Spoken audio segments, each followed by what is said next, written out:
번째 책을 보게 됩니다.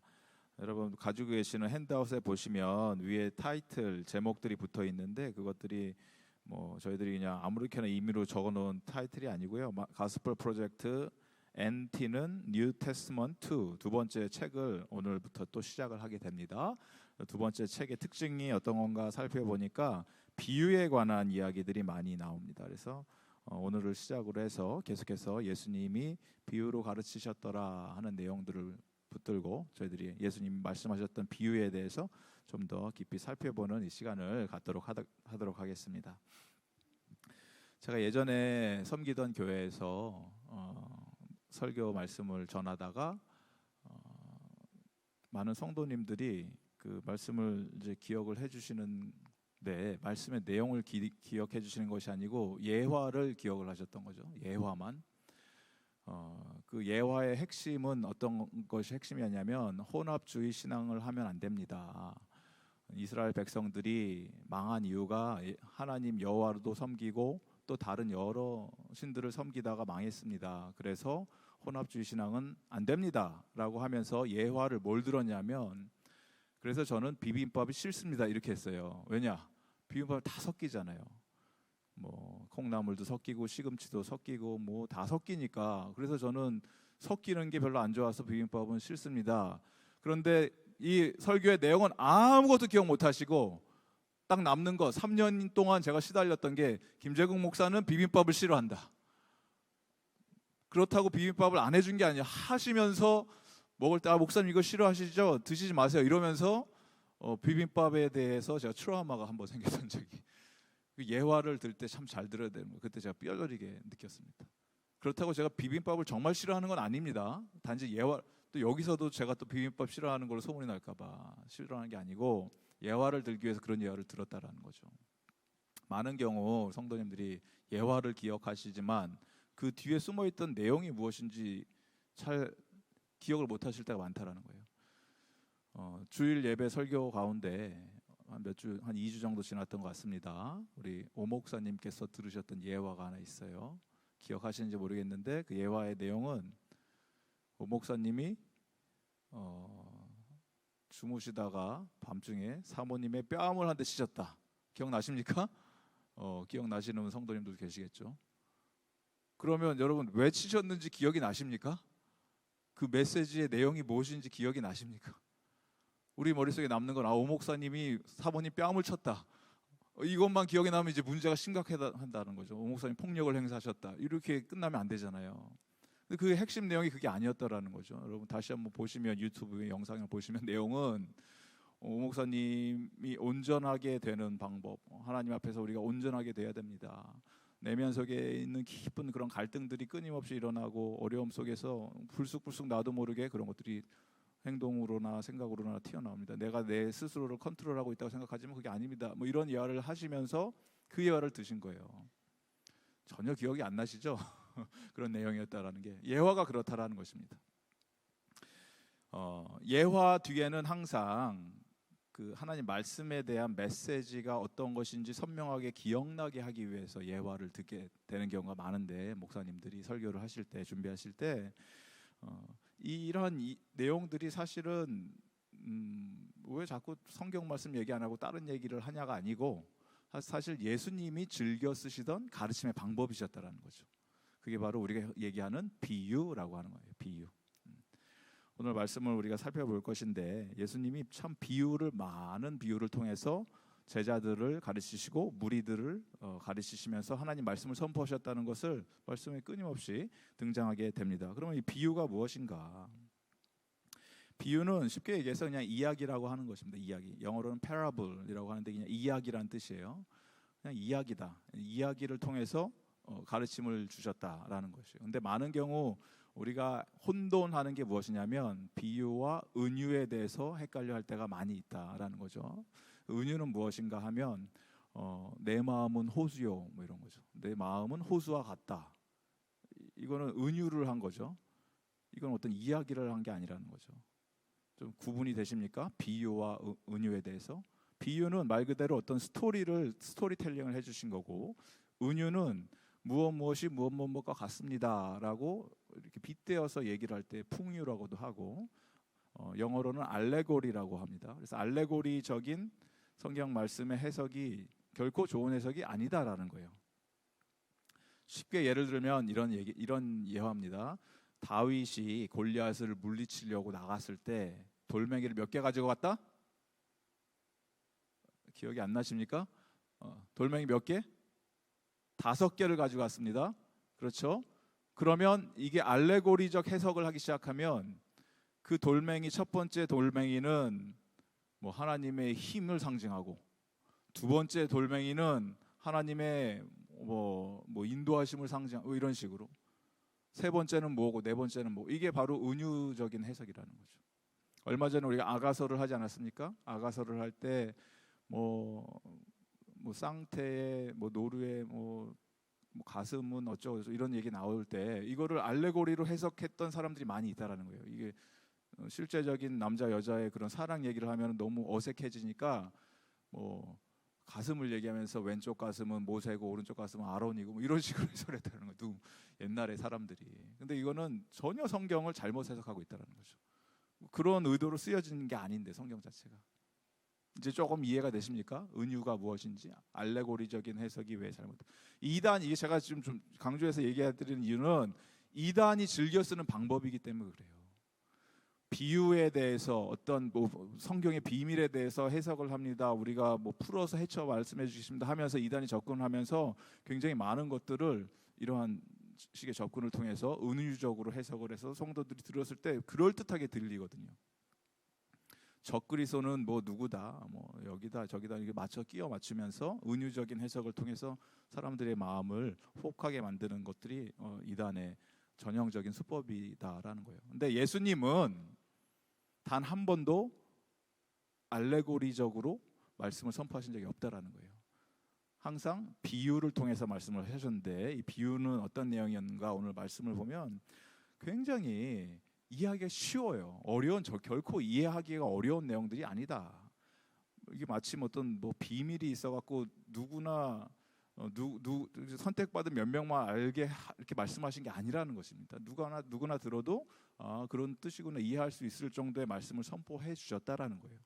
그게 바로 예수님이 말씀해 주시는 그 비유의 특징들인데, 오늘 일단 먼저 비유의 말씀을 우리가 그림을 그려가면서 한번 읽도록 하겠습니다. 마가복음 4장 1절에서 20절의 말씀, 마가복음 4장 1절에서 20절 말씀을 함께 한 목소리로 한 절씩 교독합니다.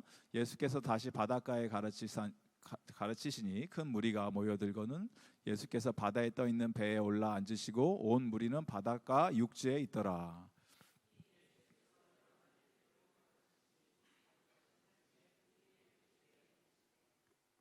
들으라, 씨를 뿌리는 자가 뿌리러 나가서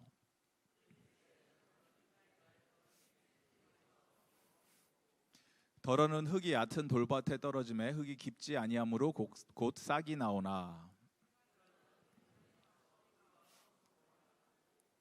덜어는 가시떨기에 떨어짐에 가시가 자라 기운을 막음으로 결실하지 못하였고,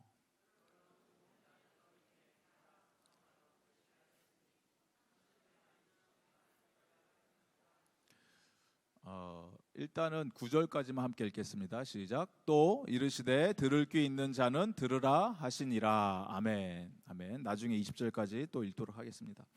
1절에 보시면 예수께서 말씀을 선포하시는 그 컨텍스가 나오는데, 환경이 나오는데, 어떤 환경이었냐 보니까 예수께서 다시 바닷가에서 가르치기 시작했는데 큰 무리가 바닷가로 모여들었습니다. 예수님 바닷가인데 무리들이 모여오니까 예수님이 제자들에게 배에 올라가서 좀 바다로 나가자 이렇게 말씀하셨던 것 같아요. 바다에 떠 있는 배에 올라 앉으시고, 그리고 온 무리는 바닷가에 육지에 있더라. 예수님이 배를 플랫폼 삼아서 무리들에게 선포를 하시는 그 상황입니다. 여기서 예수께서 여러 가지 비유로 가르치시는데, 그 가르치시는 중에 그들에게 이르시되, 무리들을 보시면서 여러 비유를 말씀하시면서 이렇게 말씀하십니다. 들으라, 씨를 뿌리는 자가 뿌리러 나가서 뿌릴새 덜어는 길가에 떨어짐에 새들이 와서 먹어버렸고. 여러분 그림을 좀 그려보시면 예수님이 지금 바닷가에서 배를 타고 뒤에서 배 위에서 올라서 말씀을 선포하시고 무리들이 해변가에 있고 그 뒤에는 파밍 에리 농작을 하는 그런 곳이 있고 거기서 어떤 농부가 농사를 짓고 씨를 뿌리고 있었을 확률도 있다라는 거죠. 그런 모습들을 보면서 눈에 보이는 그런 것들을 보면서 예수님이 말씀을 시작한다라는 거죠. 그러니까 뭐 아무것도 모르는 전혀 사람들이 이해하지 못하는 그런 이야기를 하신 것이 아니고 누가 들어도 그 이야기를 하시는구나 다 이해할 수 있도록 그런 상황이라는 겁니다. 그래서 뿌리는데 여기서 주목하셔야 되는 게 예수님이 분명히 무리가 잘 볼 수 있도록 하심과 동시에 예수님은 나중에 우리가 읽으실 말씀을 보시면 무리 말고 특별 레슨, 과외 레슨을 하시는데 그건 누구들과 했다? 제자들과 따로 그 레슨을 또 하셨다라는 거예요. 예수님이 모든 무리들에게 누구나 이해하기 쉽게 씨 뿌리는 거, 그 뭐 당연한 이야기를 하신 거죠. 씨를 뿌리면 씨가 때로는 뭐 그 밭에만 떨어지는 것이 아니고 길가에 떨어질 때도 있고 돌에도 떨어질 때가 있고 뭐 가시떨기에 떨어질 때도 이런 상황이 발생하는데 좋은 밭에 떨어져야지 좋은 열매들이 맺는다. 뭐 너무나 당연한 얘기를 하시는 것 같은데 그 뒤에 또 다른 예수님이 하시고자 하셨던 진짜 말씀이 있었다라는 거예요. 그런데 이 말씀은 이제 제자들이 질문을 던졌을 때 그때 예수님이 해주시기 시작하는데 그 예수님의 대답이 우리를 좀 당황하게 한다라는 것입니다. 그것이 무엇이냐면 말씀 13절에 보시면 우리가 13절을 읽지 않았지만 4장 13절 혹시 보시면 함께 읽겠습니다. 시작. 또 이르시되 너희가 이 비유를 알지 못하시는데 어떻게 모든 비유를 알겠느냐. 제자들이 예수님께 와서 씨 뿌리는 자의 비유에 대해서 예수님 왜 그 말씀을 하셨습니까? 라고 물어보니까 예수님이 이 대답을 해주신 거예요. 너희들이 지금 이 씨 뿌리는 자의 비유를 이해를 못하는데 어떻게 나머지 비유를 이제 이해하겠느냐. 약간은 좀 당황스러운 대답을 해주신 거죠. 당연히 알아야 된다라는 말씀을 하시는 거예요. 씨 뿌리는 자의 비유를. 왜냐하면 이 비유가 앞으로 있을 모든 비유를 이해하는 어떤 열쇠와 같은 역할을 하기 때문에 이 비유를 알지 못하면 나머지 비유는 너희들이 어떻게 이걸 이해하겠냐 이 말씀을 하시는 건데 그러면 이 비유의 내용이 무엇인가 과연 도대체 씨 뿌리는 자의 내용이 예수님이 씨 뿌리는 자의 비유를 말씀하시면서 사실 더 놀라운 사실은 예수님이 이미 본인 스스로가 내가 말씀의 씨를 뿌리고 있다 이 말씀을 하고 계시는 거예요. 내가 지금 말씀의 씨를 모든 무리들한테 뿌리고 있다. 그리고 그 말씀의 씨의 내용은 회개하라 하나님의 나라가 가까이 왔다 이 말씀이 복음의 핵심 메시지 아닙니까? 근데 이 말씀을 하시기 위해서 비유로 말씀을 하시는데 회개를 하고 하나님의 나라의 천국의 복음을 받아들여야 되는데 사람들이 씨를 뿌리시는데 어떤 이 말씀의 선포는 길가에 떨어지는 씨와 같고 어떤 씨앗들은 돌멩이 위에 떨어지는 것 같고 어떤 씨는 좋은 밭에 떨어지고 어떤 씨는 가시덤불에 떨어지는 것 같다라는 이 말씀을 지금 비유로 말씀하시고 있다는 거예요. 그러시면서 하시는 말씀이 오직 볼 눈이 있는 사람들은 볼 것이고 들을 귀가 있는 자는 들릴 것이다. 하지만 반대로 이 말씀이 안 들리는 자는 너무나 쉽고 누구나 이해하기 뭐 당연한 말인 것 같지만 안 들리는 사람은 끝까지 안 들릴 것이고 눈에 선명하게 보이는 하나님의 나라가 임한 것이 보이지만 어떤 사람들은 끝까지 장님처럼 눈을 감고 영적인 장님이 돼서 못 보게 될 것이다. 이 말씀을 하고 있다라는 것입니다. 근데 중요한 것은 예수님께서는 씨를 뿌리는 데 있어서 어디에나 편견 없이 씨를 다 뿌리셨다라는 거예요. 심지어는 길가에도 뿌리셨다. 우리가 상식적으로 생각했을 때 저 길가에 뿌리면 뭐하나 아무것도 자라나지 않을 것인데 그런데 예수님은 그 길에도 뿌리셨다라는 얘기는 하나님의 말씀이 선포되고 복음이 증거될 때는 어떤 특정 사람 주목돼서 지정된 사람들에게만 복음이 선포되는 것이 아니고 모든 사람들에게 골고루 하나님의 복음과 말씀이 선포된다라는 얘기예요. 지금 이 순간에도.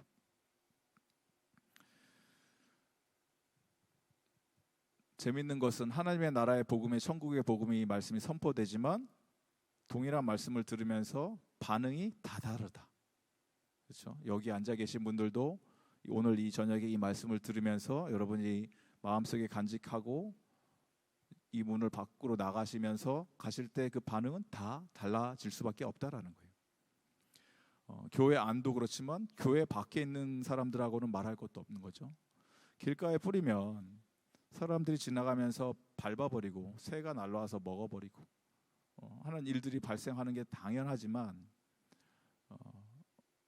그런 거와 똑같은 동일한 현상들이 많은 사람들이 하나님의 복음의 천국의 복음의 생명의 말씀을 듣는데도 불구하고 그 마음이 강팍해지고 굳어져 있고 딱딱하고 그냥 걸어다니는 길 같은 상황이 되어 버려갖고 사탄이 와서 바로 그 씨를 먹어버리고 말씀의 씨앗을 없애버리고 그 다음에 전혀 땅속으로 들어갈 길이 없다라는 거예요. 그게 바로 강팍한 마음을 얘기하고 있는 거예요. 예수님은 그 누구도 차별 대우하시지 않으시고 동일하게 생명의 복음의 말씀을 선포하셨습니다. 지금도 하고 계십니다. 하지만 그 마음의 문제, 우리의 심령의 문제, 돌덩이처럼 굳어져 버려서 전혀 이 씨앗이 뿌리를 내릴 방법이 없는 그런 사람들은 결국에는 하나님의 말씀에 꿈쩍도 하지 않고 반응도 하지 않을 것이다라는 거예요. 그게 바로 첫 번째 이 대상들을 얘기하고 있습니다. 하나님의 나라의 말씀이 모든 사람에게 선포되지만 모두가 동일한 반응을 하지 않는다. 참 아이러니한 일들이 우리 주변에서 날마다 벌어지고 있다는 거예요.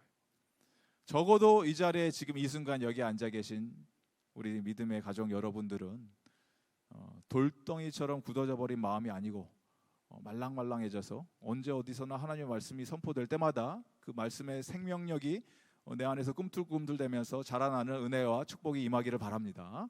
그게 바로 저와 여러분의 하나님이 허락해 주신 은혜라는 것입니다. 그러한 마음이 있는가 하면 강팍한 마음이 있는가 하면 또 두 번째 예화를 들어주시죠. 10절부터 또 읽어볼까요? 10절부터 4장 10절부터 20절까지의 말씀 읽겠습니다. 예수께서 홀로 계실 때 함께한 사람들이 12제자와 더불어 그 비유에 대하여 물으니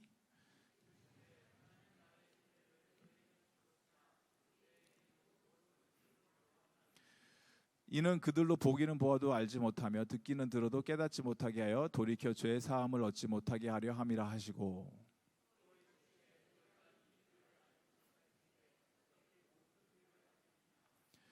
뿌리는 자는 말씀을 뿌리는 것이라.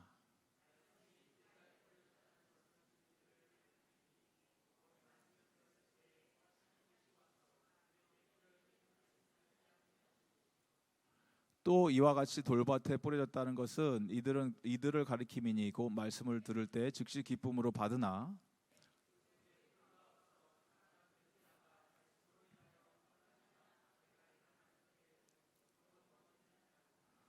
또 어떤 이는 가시떨기에 뿌려진 자니 이들은 말씀을 듣기는 하되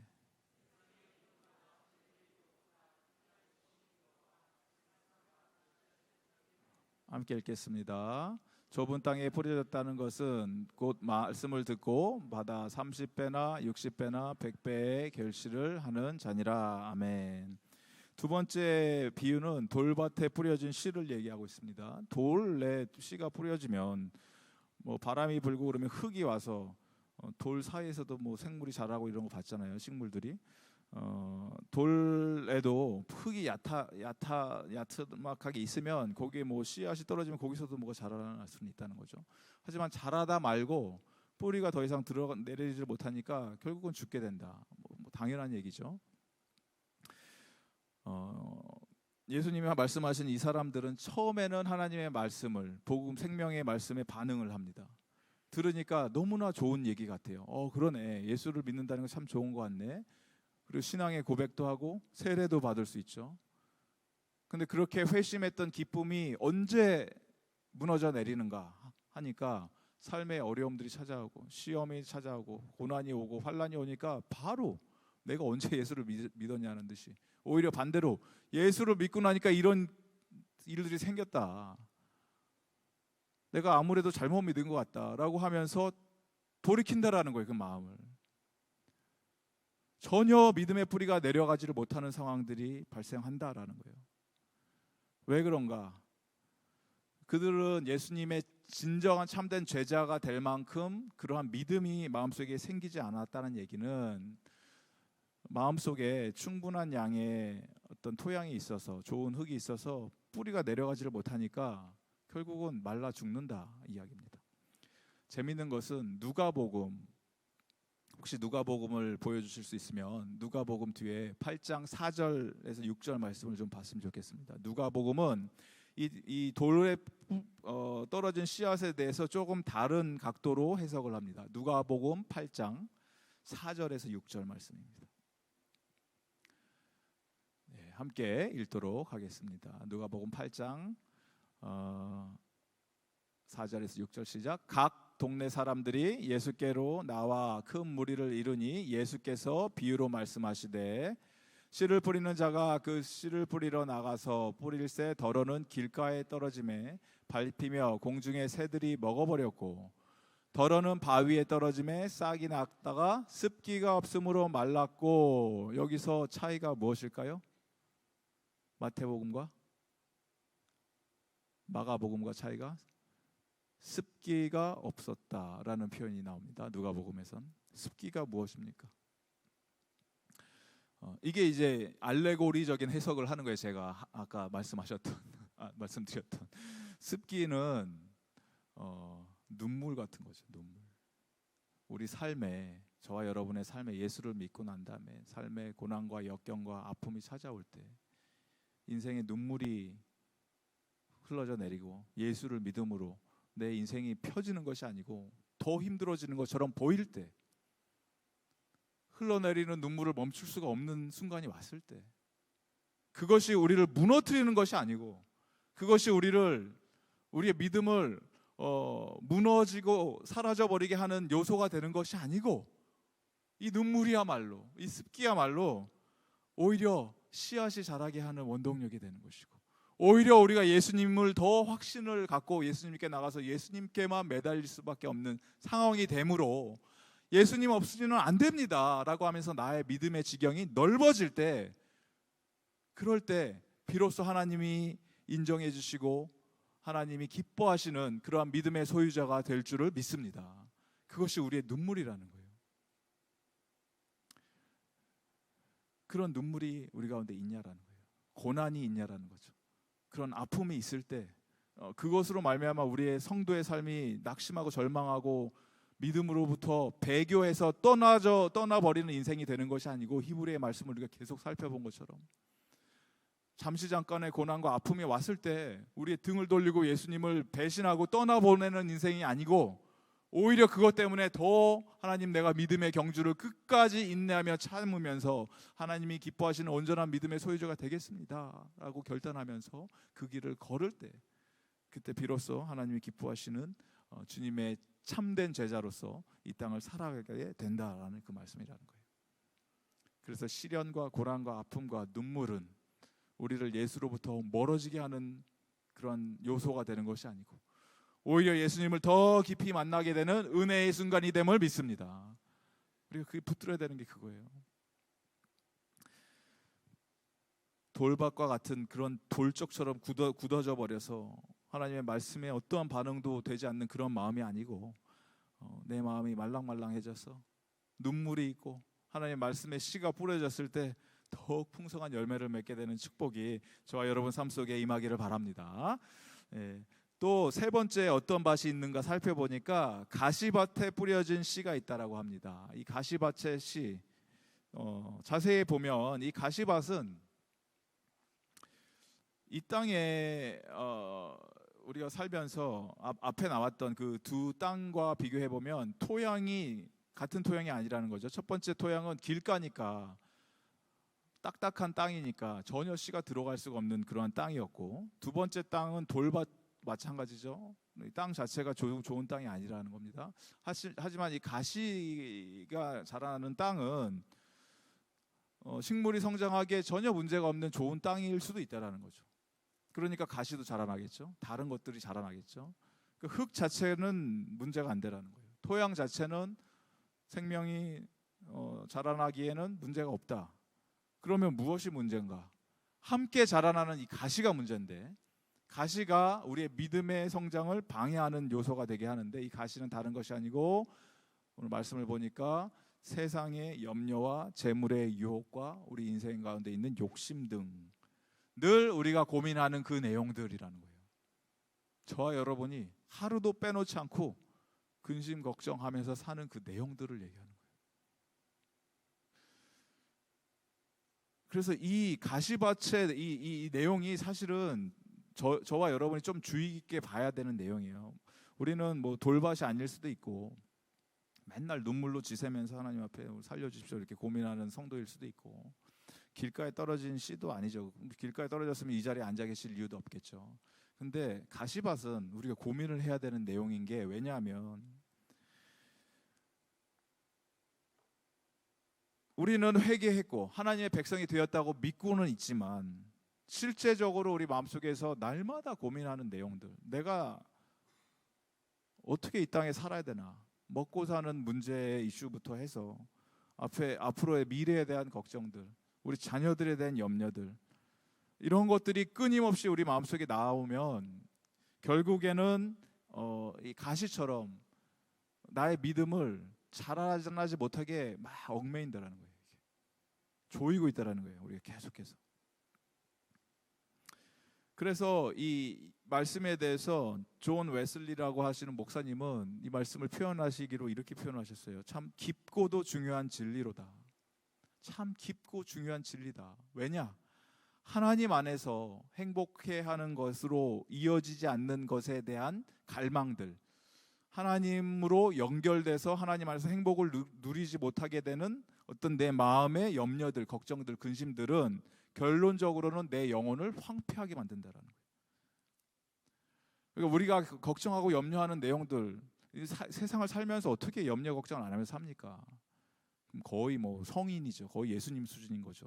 우리는 누구나 어려워하는 부분들이 있고 삶의 여러 가지 기도 제목들이 있잖아요. 실제적인 이슈들이. 그런데 이러한 내용들이 궁극적으로는 이런 과정을 겪음으로 말미암아 하나님께 한 걸음 더 가까이 다가가는, 한 번 더 하나님을 더 생각하게 하고 하나님께 매달리게 하게 하고, 그러므로 궁극적으로 하나님 때문에 응답을 받고 행복을 찾게 되는 요소로 작용하게 된다면 그것조차도 하나님께서 은혜의 통로로 사용하시는 것이지만, 그냥 그 염려, 근심, 걱정 자체가 그것으로 그치게 된다면 결국 내 믿음은 뭐냐라는 거예요. 하나님을 향한 믿음이 어딨냐라는 거예요. 그것이 결국은 내 영혼이 황폐해지게 된다. 그리고 그것으로 끝이다라는 거예요. 그래서 우리가 늘 하는 어떤 우리 미래에 대한 희망사항이라던가 꿈이라던가 아니면 실제적으로 닥친 그 걱정들을 하는 것 그 자체가 죄는 아니죠. 그 생기는 것을 어떻게 우리가 그걸 막습니까? 하지만 그게 죄는 아니지만, 그렇다고 그것을 우리가 막 거기에 얽매여서 그것 때문에 안절부절하지 못하고 하나님을 믿는 믿음조차도 의심이 드는 순간이 된다면 그것은 그게 우리의 가시가 됐다는 거예요. 우리 마음속에. 그래서 우리는 결코 사물을 탓할 수는 없습니다. 일어나는 현상들. 무엇을 탓해야 되냐? 이 부패하고 썩은 내 마음, 믿음 없는 내 마음을 탓해야 된다는 거죠. 그래서 부자가 되고 잘 사는 것 자체가 문제가 아니죠. 부자가 돼도 얼마든지 경건한 삶을 살면서 사치에 현혹되지 않는다면 그것으로 괜찮은 거죠. 세상을 살면서도 우리가 걱정, 염려, 근심에 질식당하지 않으면 얼마든지 그렇게 살 수 있다는 거예요. 이 세상 속에서도.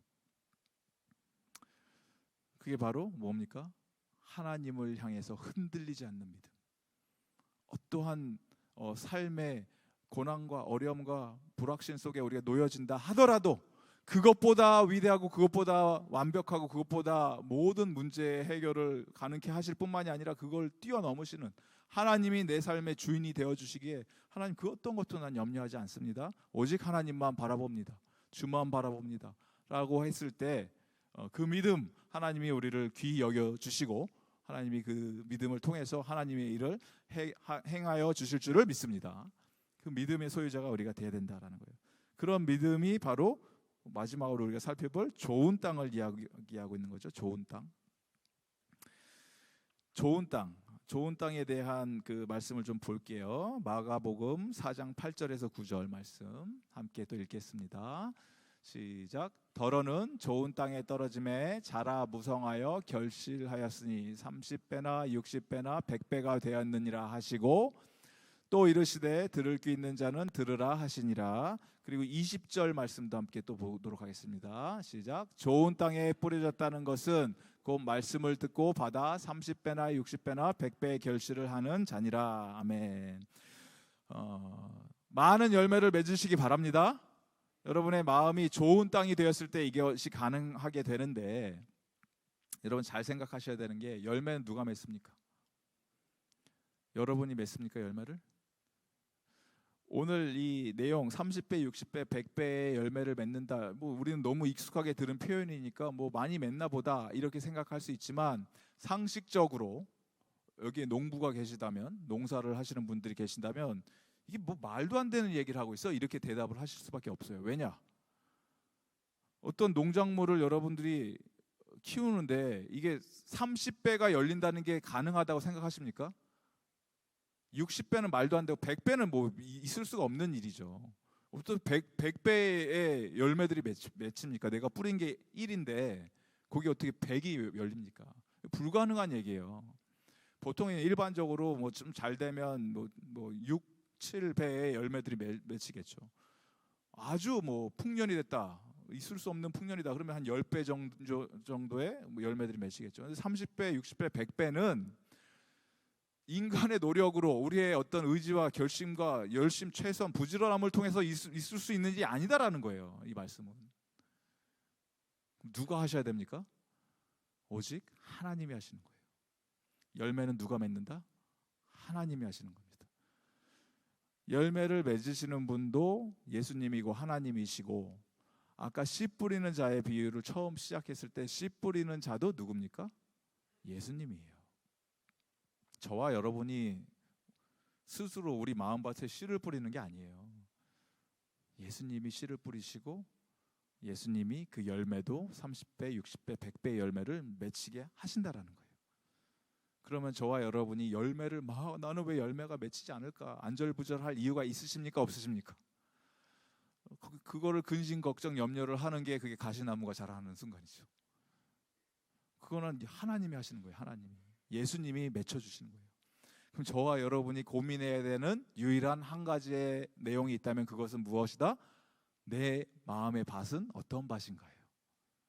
이게 돌짝밭인가? 길가에 있는 아무것도 생명이 자랄 수 없는 길에 떨어진 그러한 밭과 같은 건가?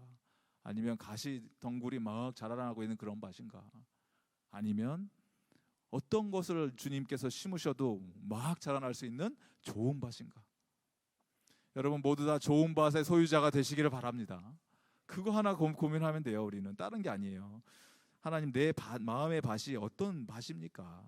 하나님이 행하여 주십시오. 주님께서 열매 맺어주시면 됩니다. 주님, 내 마음의 밭이 좋은 밭 되게 해 주십시오. 이걸 고민하면 된다라는 거예요. 여러분, 우리가 할 수 있을 때 부지런히 우리 마음의 밭을 경작해야 됩니다. 내 마음이 굳어져 있는 것 같다면, 내 마음이 강팍해지고 있는 것 같다면 쟁기로 여러분 그 마음의 밭을 갈아엎으시기 바랍니다. 말씀을 붙들고 성령 하나님께 의지하면서, 하나님, 이 돌덩이처럼 굳어지는 이 마음을 하나님 갈아엎어 주십시오. 내 마음밭에 있는 돌들을 쪼개 부셔버리고, 가시들이 자라나고 있다면 다 뽑아내버리고, 하나님 말씀을 받지 못하게 하는 그러한 악한 것들이 내 마음속에 굳어져 가고 있다면 하나님, 당신의 사랑의 뿌리가 내려질 수 있도록 내 마음의 밭을 하나님께서 회복시켜 주시고 경작시켜 주시고 좋은 열매들 맺힐 수 있도록 모든 하나님 유혹으로부터 나를 지켜 주십시오. 이런 기도가 저 여러분의 기도가 되기를 바랍니다. 그거 하나 놓고 우리 하나님 앞에 매달리면 돼요. 하나님, 내 마음 밭, 하나님 씨를, 말씀의 복음의 씨앗을 뿌릴 때마다 풍성한 열매 맺을 수 있도록 하나님 은혜 베풀어 주시옵소서. 오늘 씨 뿌리는 자의 이 비유를 통해서 세 가지의 내용들을 여러분이 좀 붙드셨으면 좋겠어요. 세 가지의 핵심 내용들. 첫 번째, 예수님은 이 하나님의 말씀, 생명의 말씀, 복음은 누구에게 선포된다? 모든 사람들에게 다 선포돼야 된다. 어떤 특별한 사람들, 정해진 사람들한테 주시는 건 아니고, 복음은, 생명의 복음은 예수님이 십자가에 돌아가셨고 부활하셔서 살아나심으로 우리의 죄와 허물과 모든 것들을 다 용서해 주셨다라는 이 좋은 소식은 모든 사람들에게 전해져야 된다라는 거예요. 그리고 이 좋은 소식은 이제 우리에게 전달이 되었기 때문에 이걸 붙들고 이 세상으로 나가야 되는 것도 우리의 사명이라는 것입니다. 씨 뿌리는 자 예수 그리스도께서 모든 땅에 골고루 씨를 뿌리셨던 것처럼 마찬가지로 우리도 하나님의 복음을 붙들고 이제는 나가야 된다는 거예요. 모든 이 복음의 씨앗을 온 열방과 민족과 많은 사람들에게 다 뿌리고, 하나님께서 예비해서 선택하신 그 마음들은 그들 가운데 구원의 말씀을 받고 반응을 할 것이고, 그렇게 하지 않는다 하더라도 그것이 우리의 어떤 죄책감이 들거나 책임이 아니라는 거예요. 저와 여러분의 책임은 복음을 붙들고 세상 끝까지 나가서 전하면 되는 거예요. 그게 저와 여러분이 하나님 주신 그 초대라는 것입니다. 씨 뿌리는 자의 첫 번째 그 메시지. 두 번째, 안타깝게도 하나님의 말씀, 복음을 들어도 들을 귀가 있는 자만 듣기 때문에 많은 사람들은 거절을 하게 될 것입니다. 다른 이야기로 많은 사람들은 복음에 반응을 하지 않고 그 복음을 듣고 조롱하고 예수님을 무시하고 복음을 전하는 저와 여러분을 더 어렵게 만들 수도 있다라는 거예요. 근데 그런 사람들에 대해서 우리가 부담감을 느껴야 되는 것은 맞지만, 그들의 선택에 대해서, 그들이 내린 그들 스스로의 어떤 결정에 대해서는 우리가 죄책감을 가질 필요가 없다라는 거예요. 그건 우리의 책임이 아니라는 거예요. 그들의 마음의 밭의 상태라는 거죠. 좁은 문, 좁은 길을 가야 된다. 이 이야기는 그 누구도 듣고 싶어 하지 않습니다. 하지만 우리가 선포했을 때 이 복음의 생명의 말씀에 반응하는 자는 반드시 생명의 반응을 할 것이고 예수님께 돌아오게 될 줄 믿습니다. 끝까지 우리는 뿌려야 돼요. 그래서 우리가 이 말씀을, 이 비유, 씨 뿌리는 자의 비유를 보면서 잊지 말아야 되는 중요한 사실은, 이 비유의 우선적인 그 하나님의 권면의 말씀은, 우리에게 주시는 내용은 저와 여러분, 우리가 열매를 맺어야 된다 이 말씀을 하시는 게 아닙니다. 예수님 나라, 천국의 복음에 대해서 반응하는 사람들의 형태가 여러 가지 형태가 있다는 것을 설명하는데 이 비유에 초점이 맞춰져 있다는 거죠. 복음을 선포했을 때 참 다양한 반응이 있구나를 우리가 알게 된다라는 거예요. 이 비유를 통해서 복음을 전하고 하나님의 생명의 말씀을 전할 때마다 모두 다 예수님을 믿고 구원의 역사가 이루어지면 좋은데, 너무나 다른 가지각색의 반응들이 일어난다는 거예요. 그것을 우리에게 전해주시기 위해서 이 비유의 말씀을 예수님이 주셨다는 거예요. 그러니까 우리가 낙심할 수 없는 이유는, 예수님이 지금 씨를 뿌리는 자라는 말씀이잖아요. 예수님이 씨를 뿌렸는데 어떤 무리들은 그 말씀을 듣고 반응을 했고, 어떤 무리들은 처음에는 반응을 하는 것처럼 보였지만 나중에 좀 어려워지니까 다 예수를 떠났고, 어떤 무리들은 뭐 듣자마자 저게 무슨 말이야, 말도 안 되는 소리야 하고 다 떠나갔고, 어떤 무리들은 처음에 막 믿지만 이게 결국 고난과 환난 이런 것들이 없었고, 눈물이 없고 습기가 없어서 다 말라 비틀어져 버렸고, 세상의 근심, 염려, 걱정 이런 것 때문에 다 떠나갔고, 그 소수에 남은 몇 명들이 남아서 예수님의 참된 제자가 되었다라는 거예요. 그게 예수님의 이 비유의 핵심이에요.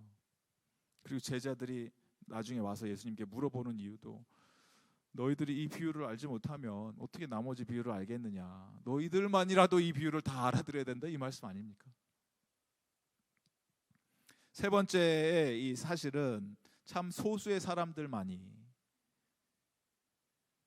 100이라는 씨를 뿌렸으면 한 10개 정도의 씨에서만 그 결과물이 나오는데, 근데 이 말씀을 받아들였던 사람들이 놀라운 그 열매들을 맺히기 시작하는데, 하나님의 나라를 세우는데 풍성한 결실을 맺게 되는데, 이게 우리가 상상할 수 없었던 그 정도의 사이즈의 열매들이 맺혀졌다라는 거죠.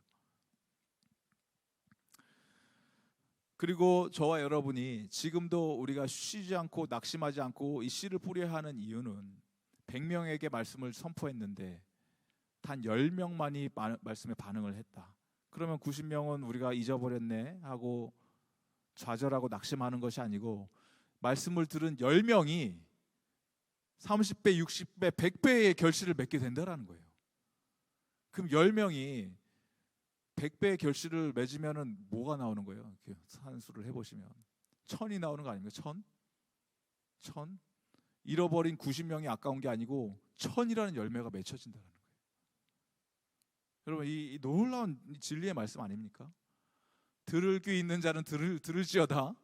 이게 무슨 말씀이냐면, 여러분, 저와 여러분에게 지금 이 말씀을 예수님이 전해주시고 있다는 이유는 우리에게 하나님께서 놀라운 특권을 허락해 주셨다는 거예요. 이 특권은 우리 귀에는 이 말씀이 들린다는 이야기고, 이 특권은 말씀이 나를 움직이게 하는 동력이 된다는 이야기고, 이 특권은 말씀이 나로 하여금 우리 인생 가운데 풍성한 열매를 맺게 한다는 얘기예요. 씨 뿌리는 자는 부지런히 이 씨를 뿌리지만 결국 열매를 맺게 하시는 그 분도 다른 분이 아니고 성령 하나님께서 우리 마음속에 열매를 맺게 하게 하시지 않으면 이 열매가 맺혀지는 게 불가능한데, 그 하나님, 동일한 하나님께서, 아버지께서 예수 그리스도를 보내주셔서 씨를 뿌리게 하여 주시고, 성령 하나님께서 저와 여러분 인생 가운데 열매를, 풍성한 열매, 전혀 기대하지도 못했던 30배, 60배, 100배의 놀라운 열매를 우리 인생 가운데 맺게 해주시니, 하나님, 내가 이 자리에 있는 것이 참으로 감사한 기도 제목이고, 하나님, 이 기도 제목이 우리에게 실제가 돼서 이제는 내가 그냥 이 상태로 사는 것이 아니고, 이 땅 가운데 나가서 예수님처럼 생명의 복음의 말씀을 붙들고, 사람들이 반응을 하던 하지 않던, 듣던 듣지 않던, 나를 무시하던 무시하지 않던, 내가 만나는 수많은 그 사람들에게 하나님 생명의 말씀을 뿌리게 하여 주시옵소서.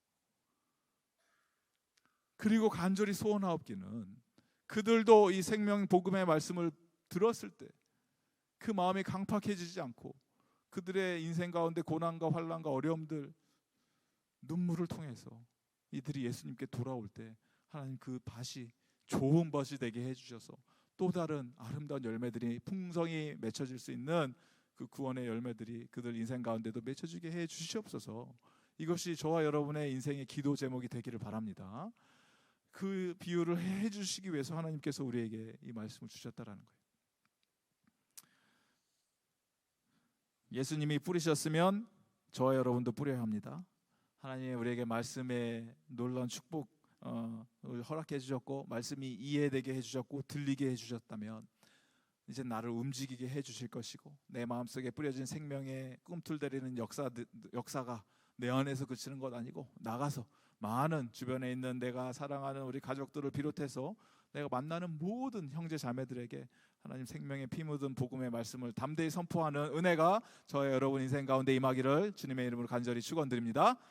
우리 주신 말씀을 붙들고 주님 앞에 함께 간절히 기도하며 나가도록 하겠습니다.